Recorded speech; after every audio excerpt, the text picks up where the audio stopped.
Драк за вълна, произведен преди 1 век, продължава да работи в Търговище. Собственикът му твърди, че даракът би могъл да стане и музеен експонат, но за сега не мисли да се разделя с него.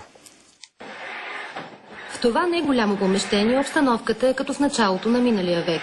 2 дарака, чепкало за вълна и дюшеци, устройство за предене. Едната машина е произведена през 1912 година в Австро-Унгария, а другата е от 1931 година и е българска. Всичките са поддържани от собственика, а някои от устройствата са направени от него. Но в момента всичко се поддържа вече на ръка. Няма части, вече си ги правим, което може да правим, което можем шиеме.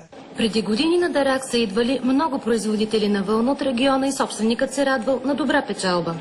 Даракчия трябва да ти да от вътрешно. Това е като на традиция, нещо Боже дадено. Като излезе вълната, която направиш, на тебе ти хареса. Не на то, с който слага бързо и иска да излезе. Ако не е хубаво, той няма да дойде другия. Съвременните хора обаче предпочитат да купуват изкуствени прежди. Но тази прежда, тя е 50% мъх. Тя няма хубава власинка вътре, няма хубаво влакно вътре.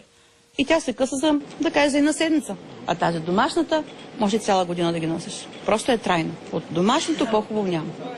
Много любопитни посетители разглеждат машините като музейни експонати. Чужденци дори са искали да ги купят. Но собствениците не искат да се разделят с тях.